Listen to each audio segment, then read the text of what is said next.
Maybe you're familiar with the term irritable bowel syndrome, but have you ever heard of inflammatory bowel disease?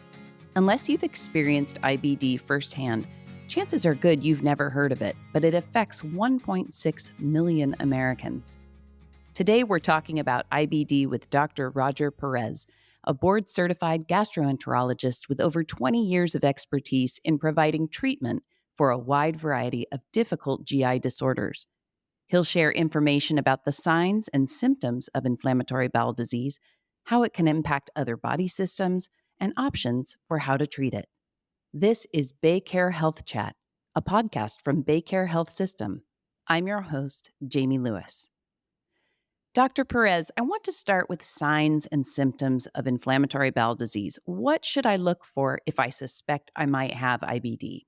Thanks for having me on. This is a great question. I think it really segues well from your introduction, because the symptoms of inflammatory bowel disease and irritable bowel syndrome can overlap quite a bit, and they can be somewhat indistinguishable.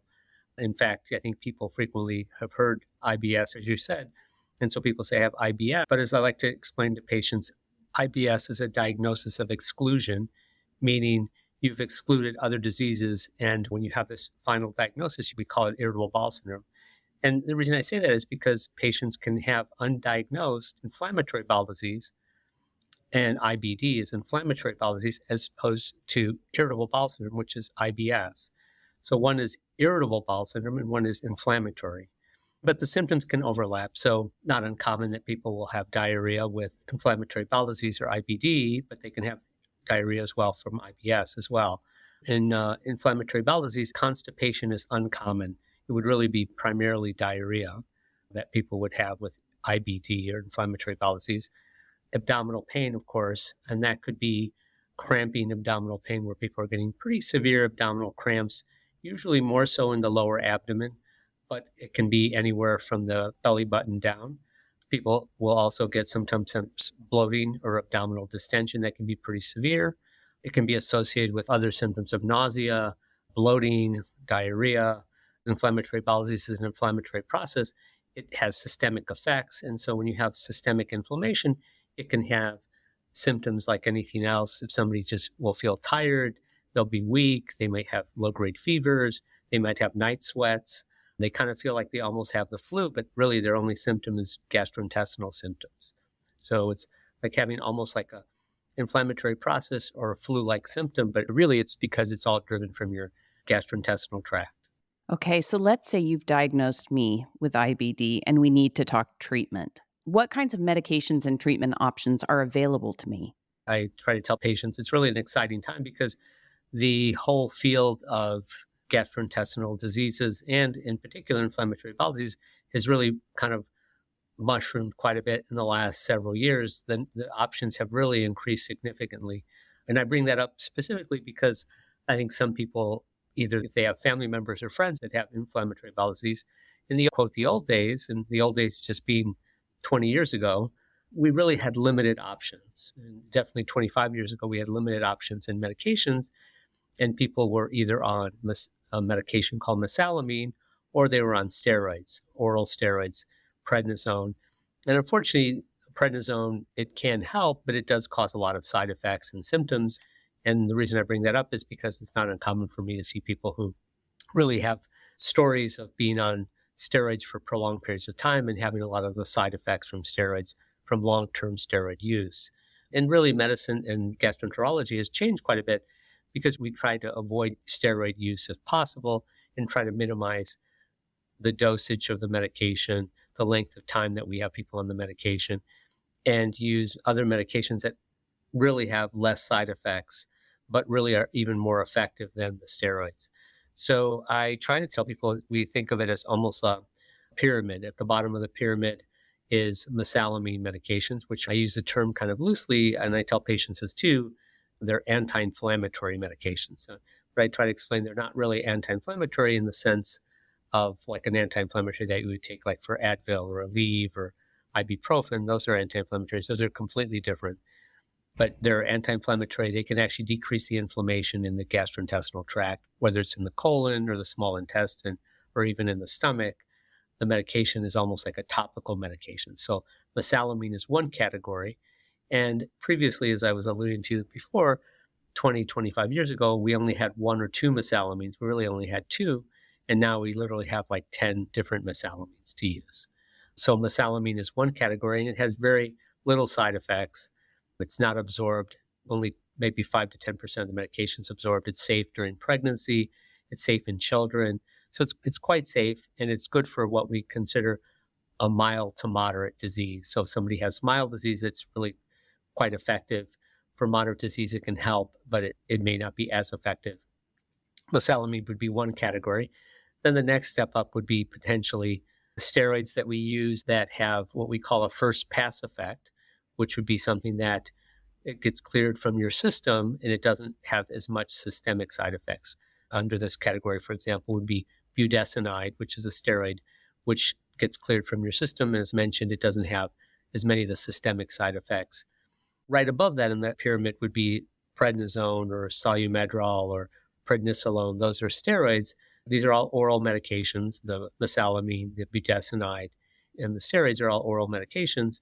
The prednisone is very effective. It really does help decrease inflammation.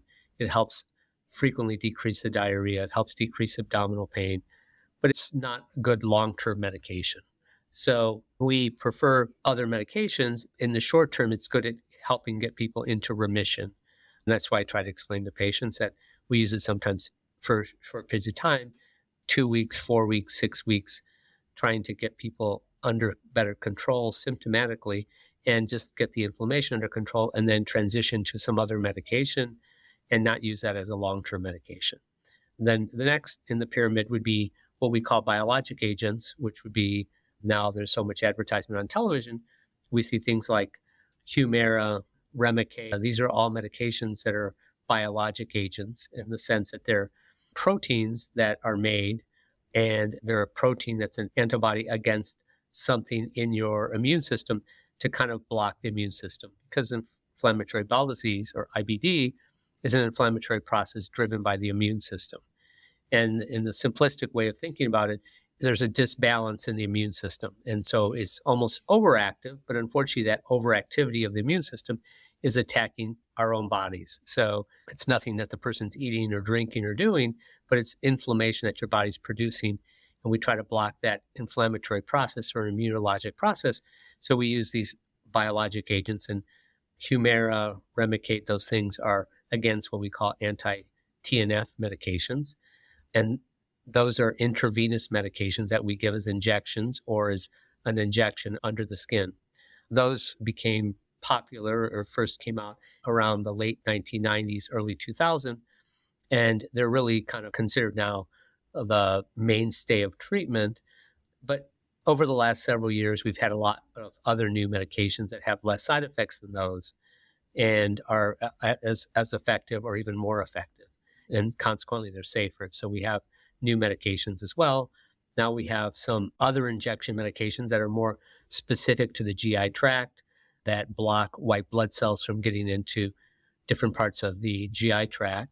So something called Entyvio, for example, it blocks white blood cells from getting in. Another medication we have, which is exciting, are new medications, which we call small molecules. It's actually oral medications.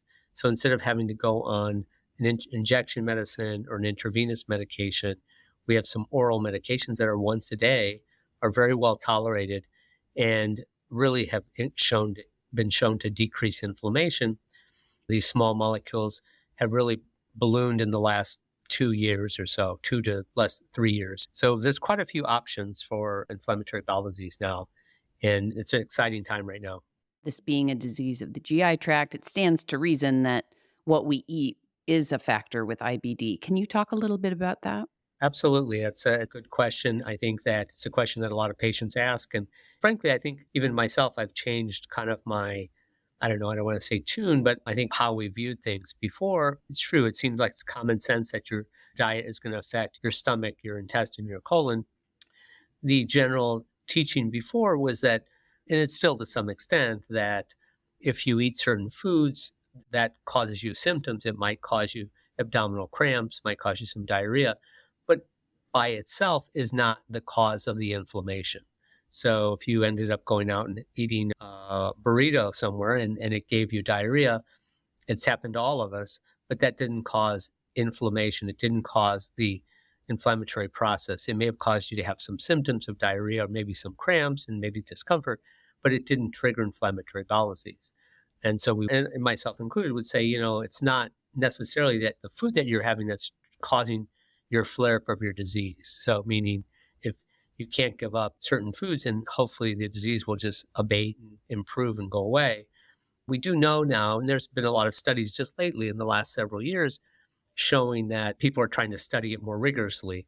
Unfortunately, sometimes we all tend to think, well, okay, I should just eat less meat. I should eat more vegetables. I should have more fiber, different things like that. But we've actually, as gastroenterologists and doctors, have really tried to study that more vigorously and really decide if that really is the case or not. So recently, studies have shown that patients that eat ultra processed foods, so we abbreviate UPF, ultra processed foods, are at higher risk of developing inflammatory bowel disease. And now there's medical definitions that we consider ultra processed foods. Unfortunately, there's quick snacks that you take that are chips and different cheeses and even different ice creams and snacks and a lot of sweets and things like that and candies and things like that. They have been shown now to have a higher rate of inflammatory bowel disease if you eat those things. So ultra processed foods, we really would try to recommend that people avoid those things. There's studies now looking at whether a high meat diet, having red meats, actually worsens the disease or if it contributes. And so far, no one's shown that having meat in your diet is actually worsening the disease itself. However, other meals, and for example, having the opposite of ultra processed, but just having vegetables and fruits and veggies that are not processed, whether they're frozen or have been shown to actually help decrease the inflammation to some extent. Not decrease the inflammation, but not promote the inflammation, I guess would be a better way of putting it. Other foods, for example, people have looked at the Mediterranean diet. So there's some data to suggest that the Mediterranean diet might have some anti-inflammatory effects. Again, probably not enough that it's going to completely reverse the disease. But I like to tell people, a lot of diseases are multifactorial. It's your diet, it's your exposure to environmental things, and also, obviously, the medications. Can probiotics help in any way with IBD? I think that's a great question. I think it's true. I think probiotics have become a pretty popular thing now, and they're kind of, quote, sexy things to say, I'm taking a probiotic. Unfortunately, as common sense, not all probiotics are equal. Just because it says it's a probiotic doesn't mean it's helpful necessarily. I frequently tell my patients, you go to the pharmacy and literally the aisle is 20 or 30 different probiotics. And how do you know which one is the right one to use and which one's going to help? Unfortunately, studies have shown people usually, they don't want to get the least expensive, but they don't want to get the most expensive, and they just try to stick to somewhere in the middle just because of the cost. But that doesn't necessarily mean it's the one that's most effective.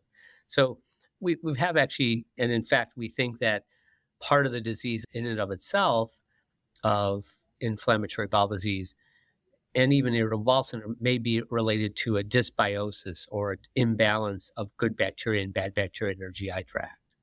So there may be an imbalance.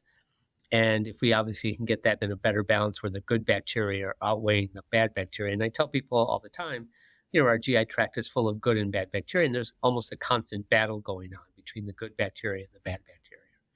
And what can set off some of those things? Certainly, sometimes people think of antibiotics, but it's not always. It doesn't have to do necessarily with antibiotics. And it goes back to your question about diet. Interestingly, we realize now that a lot of the diets can really change the bacteria in our GI tract. So in fact, if you do eat foods that are high in certain carbohydrates, foods that are, as I've mentioned, ultra processed, those foods can promote certain bacteria to grow.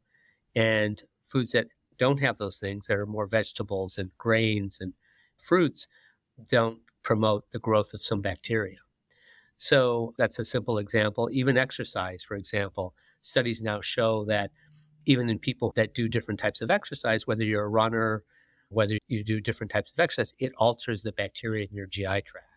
So in fact, interestingly, marathon runners, for example, their body will actually promote bacteria that help use lactic acid. And you produce lactic acid when you run, and now your body's producing more bacteria in your GI tract that help digest that lactic acid to allow you to exercise longer or a different type of exercise. So certainly the probiotics are helpful. I think we're still trying to figure out which probiotics might be helpful and which aren't, but certainly probiotics can be helpful.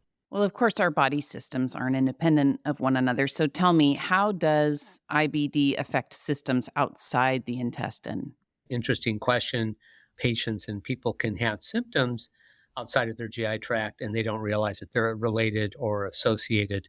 So I frequently like to tell people of the different symptoms that can be associated. For example, some patients will develop canker sores in their mouth, recurrent canker sores. Sores are like little sores inside your gums or your lips or your tongue or the roof of your mouth. Those canker sores are not infrequently associated with Crohn's disease or ulcerative colitis. And so some people will, when they start having GI symptoms or gastrointestinal symptoms of diarrhea or cramps or things, they'll notice that they develop canker sores in their mouth. So that's one thing I tell patients to keep an eye out. Do you get recurrent canker sores? Another example is joint pains, very common with inflammatory bowel disease, whereas you don't get that with irritable bowel syndrome. In general, patients with irritable bowel syndrome don't have inflammation in their joints, but inflammatory bowel disease, it's an inflammatory process in your gastrointestinal system, and it leads to inflammation in other parts of your body, whether it's in your knees or your ankles or your elbows. People will get inflammation in their joints, and they can actually cause swelling of your joints and even redness and irritation. And in fact, some of the medications I mentioned, if you treat the inflammatory bowel disease, the joint pain improves. So some people will have really bad joint pain. Sometimes their gastrointestinal symptoms aren't so bad, but their joints are terrible. And if we treat them for their inflammatory bowel disease, their joints get so much better. They can get up, they can move, they're not really in bad shape. Some patients have what we call axial inflammation, which is inflammation in the spine, and they'll get inflammation, and that can cause a lot of joint pains in your spine and your lower back that can be associated with inflammatory bowel disease. So aphthous ulcers, like I said, the canker sores, joint pains, rashes as well. Some people will get certain types of rashes, usually in their lower extremity, that can be associated with inflammatory bowel disease. And then lastly, one of the things that I tell people that's associated that they don't realize is sometimes you can have problems with your eyes where you can have recurrent red eyes, itchy eyes. You feel like you have a foreign body in your eye, and that can be associated with inflammatory bowel disease as well. Interesting. Well, thank you, Dr. Perez, for sharing your experience and your expertise with our listeners. Thank you. Thanks for having me. That wraps up this episode of Baycare Health Chat. I'm your host, Jamie Lewis. Head to our website at baycare.org for more information and to get connected with one of our providers. Please remember to subscribe, rate, and review this podcast and all other Baycare podcasts. For more health tips and updates, follow us on your social channels. And if you found this podcast informative, please share on social media and be sure to check out all the other interesting podcasts in our library.